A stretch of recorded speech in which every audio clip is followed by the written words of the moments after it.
Om Swastiastu. Assalamualaikum warahmatullahi wabarakatuh. Salam sejahtera bagi kita semua, salam kebajikan, shalom, namo buddhaya, dan salam harmoni. Perkenalkan, nama saya Komarika Prajanatya dengan NIM 2511031362.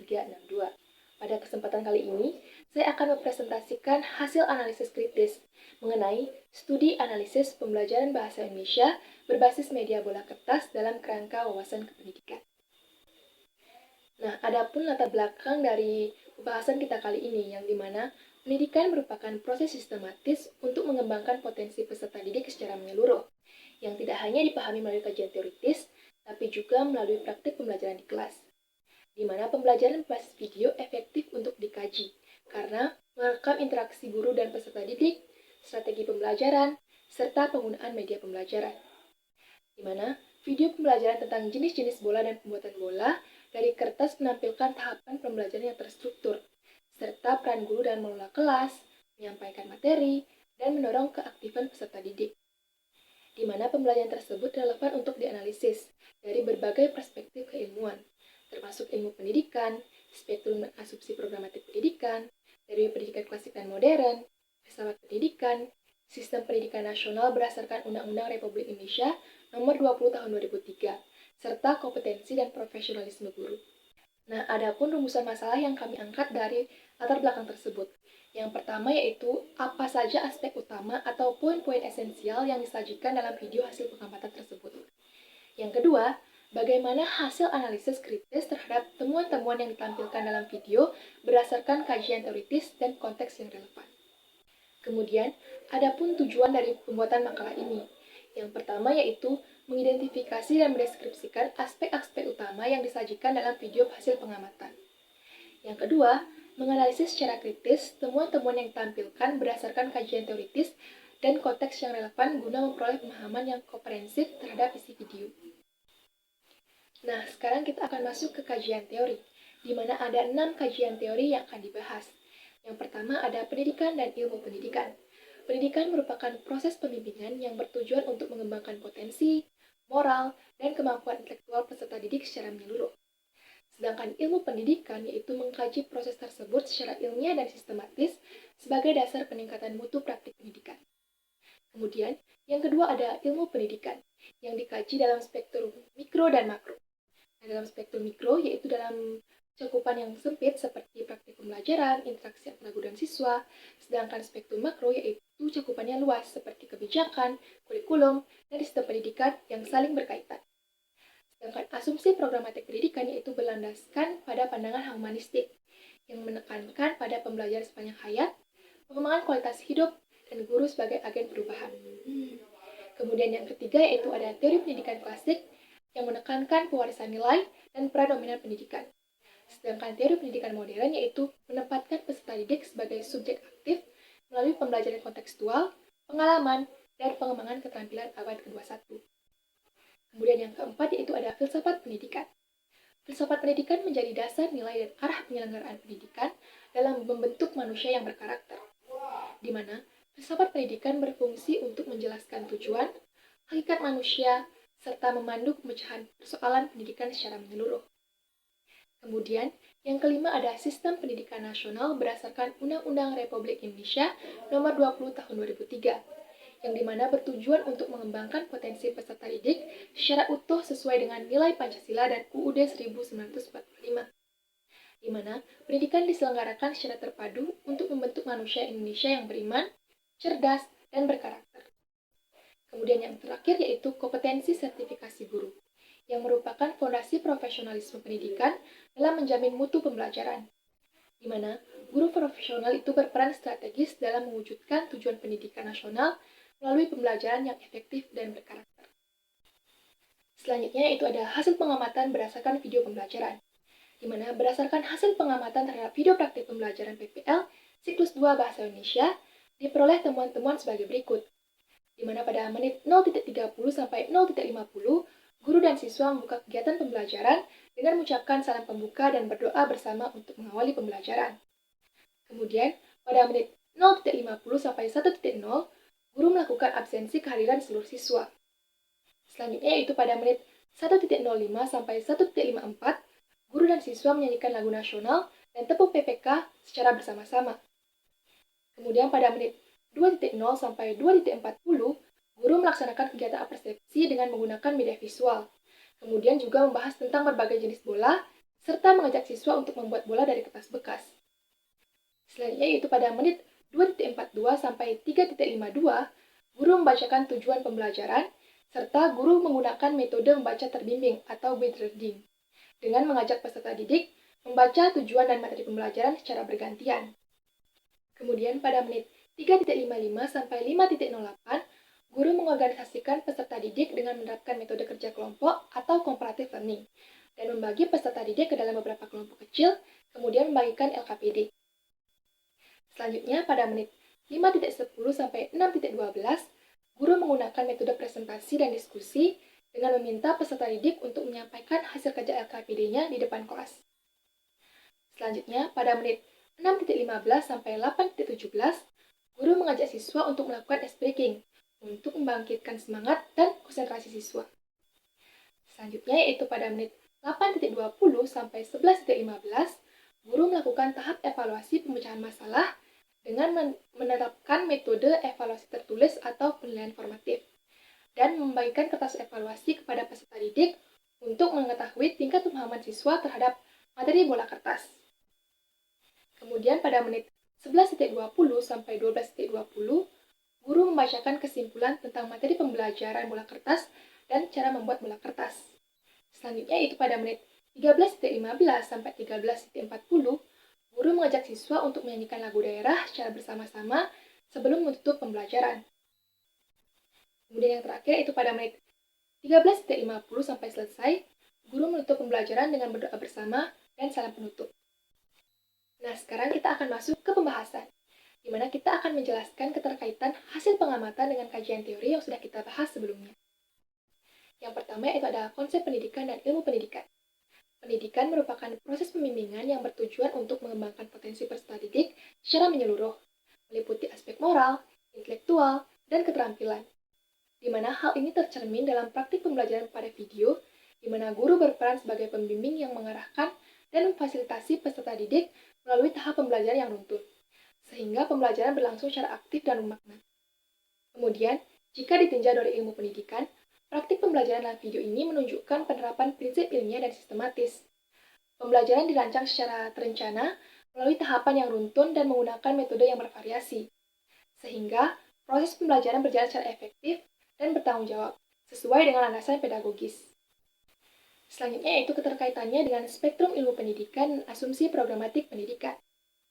Pembelajaran dalam video itu lebih mendominasi pada pendidikan mikro, karena pendidikan mikro itu berfokus pada interaksi langsung antara guru dan peserta didik, melalui kegiatan pembukaan, persepsi, penerapan metode, penelitian, dan penutupan pembelajaran. Di mana praktik ini itu mencerminkan pengelolaan pembelajaran dan strategi mengajar sebagai inti kajian pendidikan mikro. Kemudian, pendidikan mikro ini sangat berkaitan erat dengan pendidikan makro. Melalui pendidikan makro, pembelajaran berjalan dengan selaras dengan kebijakan pendidikan nasional, seperti penguatan pendidikan karakter atau PPK, penggunaan lagu nasional dan daerah, serta penerapan penilaian formatif. Di mana hal ini menunjukkan bahwa kebijakan pendidikan makro menjadi landasan bagi praktik pembelajaran di kelas. Selanjutnya yaitu keterkaitannya dengan asumsi programatik pendidikan, di mana video pembelajaran ini berkaitan dengan 5 asumsi programatik pendidikan. Yang pertama yaitu pendidikan sebagai interaksi manusiawi. Pembelajaran menekankan hubungan humanis melalui kegiatan doa, menyanyi, diskusi, dan evaluasi yang memperhatikan aspek afektif, sosial, dan moral peserta didik. Kemudian yang kedua yaitu kesiapan menghadapi perubahan, di mana peserta didik itu didorong untuk aktif, kreatif, dan adaptif melalui pembelajaran yang melibatkan diskusi dan presentasi kontekstual. Yang ketiga yaitu pembelajaran bermakna, di mana kegiatan membaca bersama, diskusi kelompok, dan presentasi dikaitkan dengan kehidupan sehari-hari, sehingga pembelajaran itu lebih relevan dan bermakna. Kemudian yang keempat yaitu peningkatan kualitas hidup, di mana pembelajaran itu tidak hanya mengembangkan pengetahuan, tapi juga karakter, sikap, dan keterampilan sosial peserta didik. Dan yang terakhir yaitu peran guru sebagai penggerak pembelajaran, di mana guru itu berperan sebagai fasilitator dan agen perubahan, yang mendorong kita untuk berpusat pada peserta didik secara inklusif dan berkeadilan. Kemudian selanjutnya yaitu keterkaitannya dengan teori pendidikan klasik dan teori pendidikan modern, di mana keterkaitan ini tercermin melalui aliran-aliran pendidikan, di mana pada teori pendidikan klasik, aliran empirisme ini menekankan pada guru membentuk perilaku dan pemahaman siswa melalui pembiasaan, pengalaman langsung, lingkungan kelas, dan juga kegiatan belajar yang terstruktur. Kemudian pada aliran konvergensi, di mana pembelajar itu menekankan perpaduan antara potensi bawaan siswa dan pengaruh lingkungan, sehingga terlihat dari kerja kelompok dan penggunaan LKPD sebagai sarana belajar bersama. Kemudian jika dilihat dari teori pendidikan modern, pada aliran humanisme, di mana pembelajaran itu berpusat pada peserta didik dengan memperhatikan kebutuhan, motivasi, dan kenyamanan belajar melalui diskusi, presentasi, dan persepsi berbasis pengalaman. Kemudian pada aliran kognitivisme, di mana siswa itu didorong berpikir aktif melalui pengaitan materi dengan pengalaman awal dan diskusi untuk membangun pemahaman. Dan aliran terakhir yaitu behaviorisme, melalui evaluasi formatif dan pembiasaan positif seperti bernyanyi, itu berfungsi sebagai penguatan perilaku belajar yang diharapkan peserta didik. Kemudian keterkaitannya dengan filsafat pendidikan, di mana keterkaitan ini tercermin dari pandangan para tokoh. Seperti yang pertama yaitu Al-Syaibani, yang memandang bahwa praktik pembelajaran itu mencerminkan penanaman nilai religius, kedisiplinan, nasionalisme, dan budaya sebagai upaya untuk mewujudkan nilai-nilai kemanusiaan secara utuh dalam pendidikan. Kemudian yang kedua itu menurut pandangan John Dewey, di mana pembelajaran melalui persepsi dan praktik langsung itu menunjukkan konsep learning by doing, di mana peserta didik itu belajar secara aktif melalui pengalaman, bukan sekedar dari penerima pengetahuan. Kemudian yang ketiga itu menurut pandangan Thompson, di mana penggunaan berbagai metode pembelajaran itu mencerminkan pandangan yang progresivisme, yang dimana menempatkan peserta didik sebagai subjek aktif dalam berpikir, bekerja sama, dan berkembang secara menyeluruh. Dan yang terakhir yaitu menurut pandangan Imam Banaedib dan Brubaker, di mana tahap evaluasi dan penutupan pembelajaran itu menunjukkan fungsi filsafat pendidikan sebagai dasar analisis, refleksi, dan juga penentuan nilai dalam praktik pendidikan. Selanjutnya yaitu keterkaitannya dengan sistem pendidikan nasional berdasarkan Undang-Undang Republik Indonesia Nomor 20 Tahun 2003, yang dimana menegaskan bahwa pendidikan merupakan usaha sadar dan terencana untuk mengembangkan potensi peserta didik secara menyeluruh, mencakup aspek pengetahuan, karakter, spiritual, moral, kebangsaan, serta keterampilan sesuai nilai Pancasila dan Undang-Undang 1945, di mana praktik pembelajaran yang diamati telah selaras dengan amanat tersebut, yang ditunjukkan melalui kegiatan pembelajaran yang terencana, kemudian berpusat pada peserta didik, serta mengintegrasikan aspek kognitif, afektif, dan juga psikomotorik, di mana hal ini itu mencerminkan implementasi sistem pendidikan nasional yang holistik dan berkelanjutan. Kemudian yang terakhir yaitu keterkaitannya dengan hakikat kompetensi, sertifikasi, dan profesi guru. Di mana yang pertama itu ada kompetensi, seperti kompetensi pedagogik, di mana guru itu mampu merancang dan melaksanakan pembelajaran secara sistematis, menggunakan metode variatif, media visual, dan LKPD untuk menciptakan pembelajaran yang aktif, kontekstual, dan bermakna sesuai dengan karakteristik peserta didik. Kemudian ada kompetensi profesional, di mana guru itu menguasai materi pembelajaran, yaitu materi bola kertas, serta mampu mengaitkannya dengan kegiatan praktik sederhana yang relevan dengan kehidupan siswa. Kemudian ada kompetensi kepribadian, di mana guru itu menunjukkan sikap disiplin, religius, santun, dan berwibawa melalui keteladanan, kebiasaan berdoa, serta penciptaan suasana kelas yang kondusif. Dan yang terakhir yaitu kompetensi sosial, di mana guru itu mampu berkomunikasi secara efektif, mengelola interaksi kelompok, dan juga membangun hubungan yang harmonis serta menyenangkan dengan peserta didik. Kemudian yang kedua yaitu ada sertifikasi guru, di mana sertifikasi ini mencerminkan pengakuan formal terhadap kompetensi guru yang terlihat dari pelaksanaan pembelajaran yang terencana, reflektif, dan berorientasi pada pengembangan potensi peserta didik. Dan yang terakhir yaitu profesi guru, di mana guru sebagai profesi itu ditunjukkan melalui pelaksanaan tugas pembelajaran secara profesional, bertanggung jawab, dan sesuai dengan standar, sehingga berperan sebagai agen pembelajaran dalam mewujudkan pendidikan yang bermutu.